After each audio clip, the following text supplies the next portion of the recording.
Let's talk about pawn specializations in Dragon's Dogma 2. From now on, I'm going to refer to them as tomes because I really honestly don't want to keep saying the word specialization over and over. There are 6 pawn tomes in the game, and they each apply a new behavior to your main pawn and only your main pawn. When you get one of these and then select the option to use it, it will automatically be applied and overwrite any existing tomes that were previously on your pawn. Unfortunately, each tome is a one-time use, meaning once you apply it, it cannot be removed, only overwritten. And once you overwrite it, it's gone for good, so choose wisely.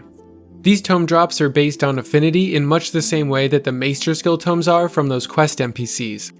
If you missed the video where I covered how to get all 12 of them, make sure to go check that one out after watching this. It took me many hours and a ridiculous amount of storage space for all the footage. Here's a quick recap of how affinity works for those who aren't in the know. Each character in the game has an affinity level, and how high this level is determines how much they like you. The higher it is, the more likely they are to give you gifts, including tomes. You can raise a character's affinity by doing their quest, their escort missions, or by giving them gifts.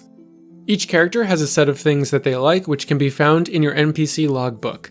This gives you a vague hint at what items you should gift them. For example, fancy items are things like different kinds of ore, and beautiful items are things like a bunch of flowers. And usually, the rarer the item, the bigger the boost to their affinity. And remember, only one gift per day actually affects their affinity, so make sure to skip a full day's worth of time between each gift.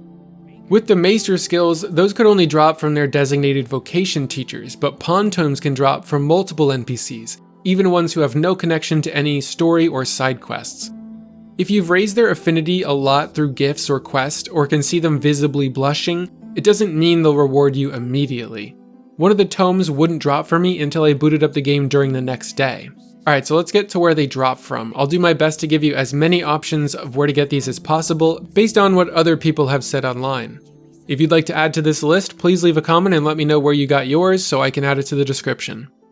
The first one is called Chirurgeon's Tome, and this allows your pawn to use curatives on you and other allies as they see fit. The easiest way to get this one is by completing the Medicament Predicament quest, started by speaking to the little girl named Flora in the town of Melve. It's an extremely short quest, but you usually don't get the rewards right away. It wasn't until I'd been in Vernworth for several days that Flora would eventually visit me and give me the tome. I've heard from several people that they received it as soon as they purchased a house in Vernworth through the A Place Called Home questline. After they finished that, they said that Flora just showed up at their house ready with their reward. Another way of getting Chirurgeon's Tome is through using the same courtesan 3 times at the Rose Chateau. Because this one's going to cost so much money, I wouldn't really bother unless you really want that platinum card you're offered after the 3rd visit. Next is the Logistician's Tome, and this gives your pawn the ability to move items between your inventory and their inventory, and combine materials when they see fit.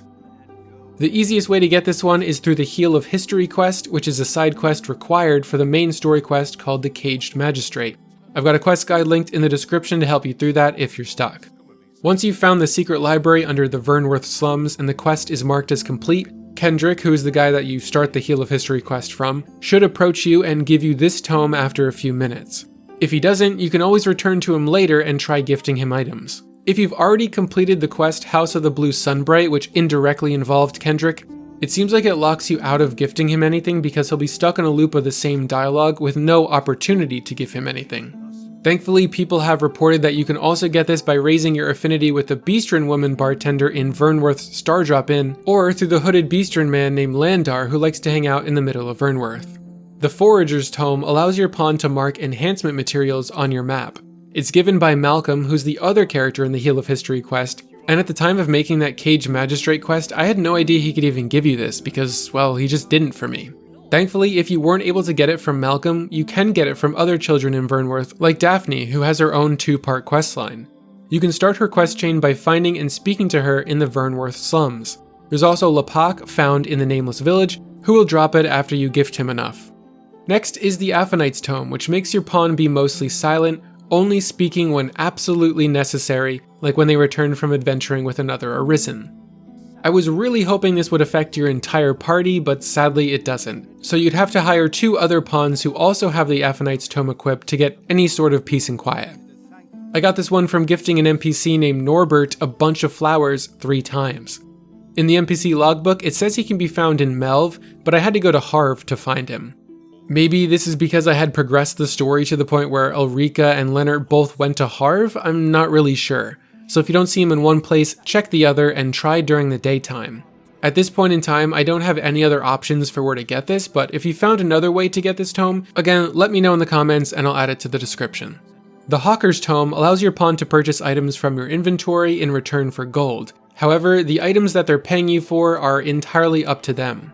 To get this one, you need to raise your affinity with any wandering trader.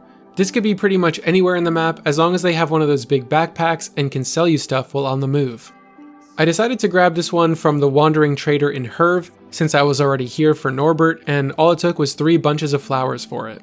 And lastly, we have the Woodland Wordsmith Tome, which gives your pawn the ability to translate Elvish.